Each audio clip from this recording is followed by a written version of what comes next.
Alléluia. Vous savez, c'est une joie pour moi d'être ici ce soir. Parce que vous savez, en Christ, on est une seule famille. Et quand je suis avec les miens, je suis heureux. Je voudrais vous raconter en quelques mots ce que Christ a fait pour moi. Vous savez, je n'ai pas grandi dans une famille chrétienne. Mes parents ont divorcé, j'étais très jeune, j'avais 6 ans. Et à l'âge de 6 ans, quand mes parents ont divorcé, je suis parti vivre avec ma mère très loin d'ici, à la frontière suisse. Et à ces 6 ans, mes angoisses ont commencé. Parce que ma mère, pour faire du mal à mon père, ce qu'elle faisait, elle se vengeait de lui à travers nous. Alors on a été des enfants, on a été battus, des enfants où notre mère nous disait qu'elle ne nous aimait pas, mais t'estimes pas, je t'aime pas, parce que t'es le même que ton père. Et moi j'étais tout petit et je prenais le téléphone, j'appelais mon père, il ne répondait pas. Il dit Ron, il m'arrive ça, il m'arrive ça, il m'arrive ça, et mon père il me disait je t'aime pas parce que t'es le même que ta mère. Alors tout de suite il a fallu que je grandisse tout seul. Les années ont commencé, ils ont passé, et un jour j'avais une quinzaine d'années, j'étais chez moi, dans ma chambre, je pleurais. Et on a de la famille chrétienne, mon oncle c'est Pater, et toujours il nous a parlé de Dieu, il nous a dit que Dieu nous aimait, que Jésus était vivant, que Dieu était plein d'amour. Et quand j'avais 15 ans, que j'étais devant ce miroir, devant ma chambre, je me suis rappelé de tout ça. Et j'ai dit c'est pas vrai. Si Dieu existerait, je ne souffrirais pas. Si Dieu existerait, mes parents ne me feraient pas souffrir. Si Dieu existerait, on souffrirait. C'est pas possible, Dieu n'existe pas. Alors j'ai levé les yeux au ciel et j'ai dit je sais maintenant que tu n'existes pas. Et je me suis fait une promesse à moi tout seul, je dis jamais plus personne ne me fera souffrir. Je ne dépendrai plus jamais de personne, c'est terminé. Et je demande pardon aujourd'hui aux anciens, aux pasteurs, à tous mes frères ici. Alors très jeune, je me suis mis à vendre de la drogue pour arriver à m'en sortir. Les années ont passé, j'ai eu 18 ans, je suis arrivé à Perpignan. Et quand je suis rentré à Perpignan, j'ai dit ça y est, tous mes problèmes, toutes mes angoisses, tout ce qui m'arrivait, ils sont restés là-bas. Ici, j'ai ma famille, j'ai une compagnie, je vais faire que tout, ni plus ni moins que ce qu'un jeune fait. J'ai dit mais je suis plus tout seul. Alors, on a commencé à faire ce que tous les jeunes font. Mais quand je rentrais chez moi le soir, que je fermais la porte de ma chambre, toutes ces angoisses, elles revenaient. Et je me mettais à pleurer et je ne comprenais pas pourquoi. Et en fait, les angoisses, elles n'étaient pas restées là-bas. Elles étaient là, elles me poursuivaient. Et j'étais pas bien, alors j'ai dit, je sais qu'est-ce qu'il faut que je fasse. J'ai dit, il faudrait que je me marie. Et si je me marie, mon foyer à moi, il ne sera pas comme celui-là de mes parents. Et je vais avoir le plus beau des foyers. Alors je me suis marié. Et quand je me suis marié, j'ai voulu manquer de rien. Alors tout ce que je faisais, je l'ai fait encore plus et je commençais à partir des mois et des mois de la maison. Et ma femme en fait a fait une dépression, elle a pris des cachets et elle a voulu se suicider. Et un jour je suis rentré chez moi, j'ai même ça que j'arrive pas. Alors encore une fois, j'ai regardé au ciel, mais je ne sais pas pourquoi je faisais ça, parce que pour moi Dieu n'existait pas. J'ai regardé le ciel et j'ai dit vraiment tu n'existes pas. Mon enfance, ma jeunesse, mon foyer, mais je sais qu'est-ce qu'il faut que je fasse. J'essayais toujours de trouver une solution pour avoir un petit moment de bonheur. Alors j'ai dit, il faudrait que j'aille un enfant. Et cet enfant, je vais lui donner tout l'amour que moi j'ai pas reçu. Cet enfant, il manquera jamais de rien. Ça va être l'enfant le plus heureux de la planète. Et j'ai eu une petite fille. Et quand j'ai eu cette petite fille, comme je voulais qu'elle aille tout, je suis parti encore plus longtemps. Et un jour, je suis revenu, je partais 2-3 mois, je revenais une semaine, je partais 2 mois, je revenais 1 mois. Et un jour, je suis rentré chez moi et ma femme m'a dit, Patan, elle a dit, assis-toi. Et j'ai dit, qu'est-ce qu'il y a? Elle m'a dit, j'ai une mauvaise nouvelle. Alors, de toute façon, j'ai l'habitude, j'ai dit, dis-moi.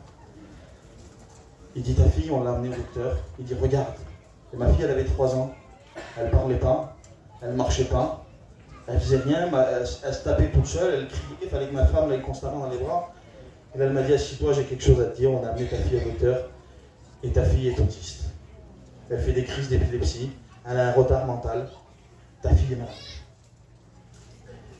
Vous savez ce que j'ai fait? J'ai fermé la porte de chez moi, je les ai laissés tout seuls. Parce que je m'étais promis de ne plus souffrir. Et quand je suis sorti dehors de chez moi, j'ai dit à Dieu, vraiment, tu m'as tout pris. Et vous savez, on avait été élevé d'une manière où il fallait qu'on soit fort, il fallait qu'on... Voilà. Mais à ce moment-là, je le dis, et des fois c'est avec honte que je le dis, mais je voulais mourir. J'avais tout perdu.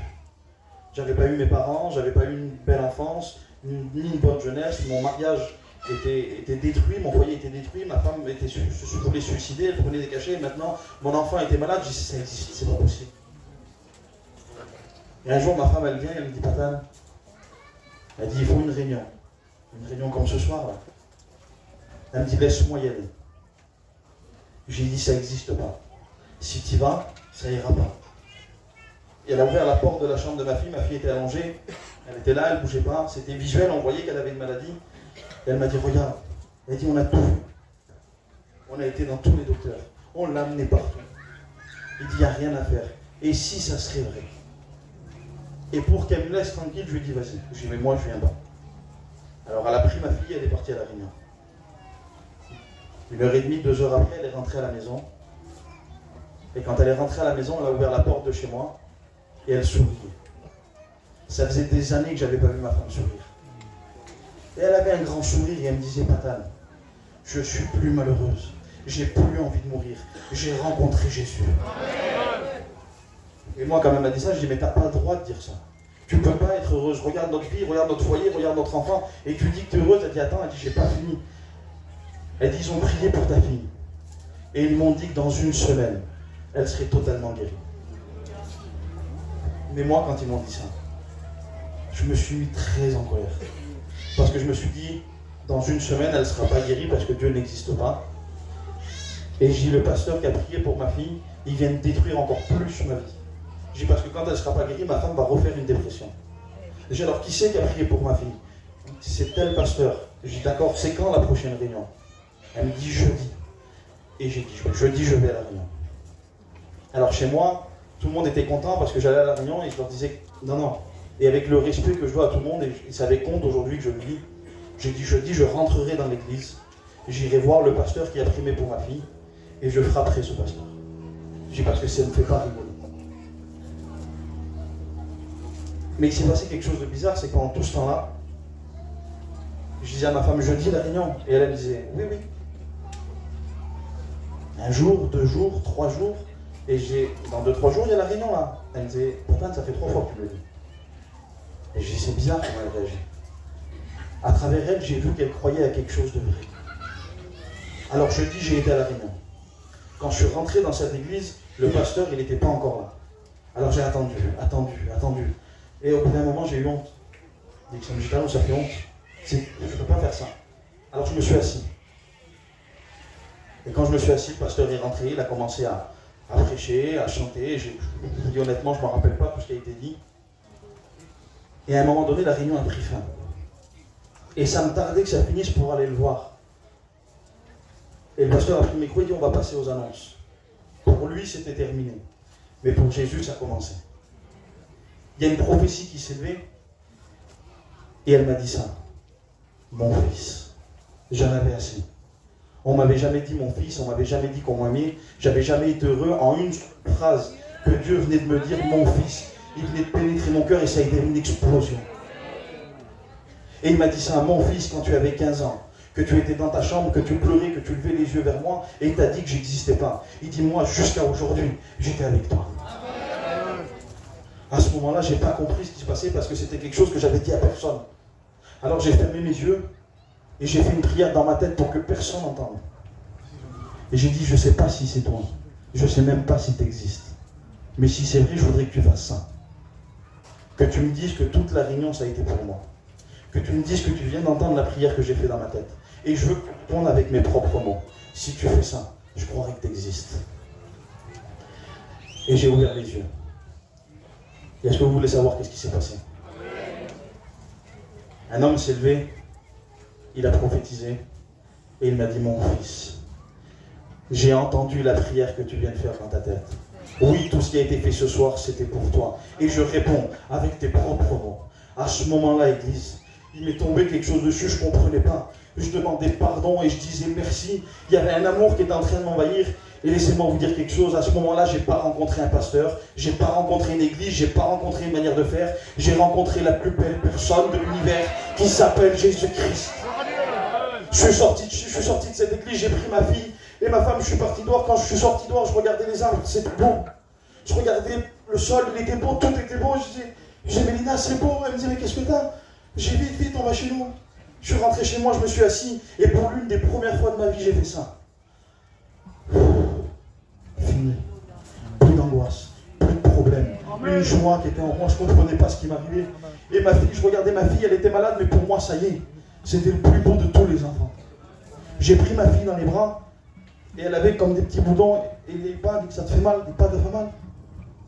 Elle s'est tournée vers moi, et je vous promets que son regard a changé. Et elle m'a dit, papa, arrête de toucher mes boutons, ça me fait mal. Elle n'avait jamais parlé, et là, elle venait de me dire une phrase complète. Et moi, je dis, Mélina, c'est pas normal, je dis, Mélina, viens voir. J'ai viens voir. J'ai dit, ma fille, qu'est-ce que t'as dit? Eh bien, maman, j'ai dit à papa qu'il arrête de toucher mes boutons parce que ça me faisait mal. Et je me suis mis à pleurer, j'ai dit, mais Mélina, elle parle. Et ma femme me dit, Pata, elle a dit, regarde l'horloge. J'ai dit, qu'est-ce qu'il y a? C'était minuit passé. Aujourd'hui, ça fait 7 jours. Amen. Le lendemain matin, je suis parti au docteur où on suivait ma fille. Elle est rentrée, il y avait comme des petites tasses de café. Elle est rentrée, elle a dit bonjour madame. Elle a fait semblant de faire du café. Elle dit vous voulez du café? Le docteur, il ne comprenait pas. Il disait monsieur, c'est impossible. Impossible, impossible. Mais moi, je savais qu'avec moi, il y avait le Dieu de l'impossible. Qu'avec lui, il n'y avait rien d'impossible. Alors il dit monsieur, laissez-la là toute la journée. Il dit on va refaire tous les examens. Il dit mais c'est pas normal. Alors on est resté la journée. Le soir, je suis rentré chez moi. Et le lendemain, on est retourné dans ce centre. Et quand j'ai ouvert la porte, il y avait des gens qui applaudissaient et qui disaient bravo, bravo. Et moi je ne comprenais pas. J'ai dit, Mélina, qu'est-ce qu'ils ont? Et j'entendais bravo, bravo. Il dit, monsieur, c'est à vous qu'on dit bravo. Mais j'ai dit, pourquoi? Il dit, monsieur, on ne comprend pas. Il dit, vous savez, il dit, on est docteur, on croit à la science, à l'évolution, à toutes ces choses-là. Il dit, mais aujourd'hui, on veut bien croire que Dieu existe parce que votre fille vient d'être guérie d'une maladie qui ne se guérit pas. Il dit, mais monsieur, j'ai pas fini. Il dit, vous savez, quand on fait des crises d'épilepsie, il dit, dans le cerveau, on trouve toujours une trace. Même si on n'en a fait qu'une et que pendant 40 ans, on n'en fait plus, il y a une trace. Il dit, non seulement votre fille est guérie, il dit, mais en plus, c'est comme si elle n'en avait jamais fait. Amen. Alors, je suis parti. J'étais une nouvelle personne. J'avais un nouveau foyer. Un nouvel enfant.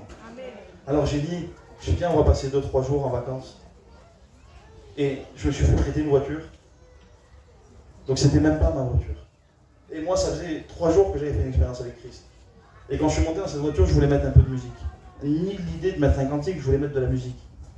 Et j'ai mis la main dans la portière, et je ne sais pas comment ça se fait, parce qu'en plus, la personne qui m'a prêté la voiture n'était pas chrétienne non plus. C'était un CD de cantique. Je l'ai mis, et le cantique, c'était Yeshua. Jésus, Jésus. Il n'y avait que lui qui avait été capable de me rendre heureux, que lui qui avait été capable de gérer ma situation, que lui qui avait été capable de faire tout ça. Et le cantique, il disait Jésus, Jésus. Et dans cette voiture, j'entends une voix qui me dit écoute. Et moi, je suis en train de devenir fou. Et ça me disait écoute. Et ma fille, ça fait 2 jours qu'elle parlait.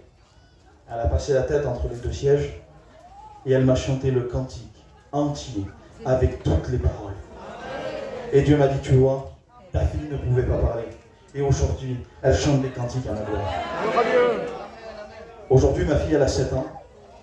Et c'est un enfant comme tous les enfants. Elle chante, des fois à l'église, elle chante des cantiques.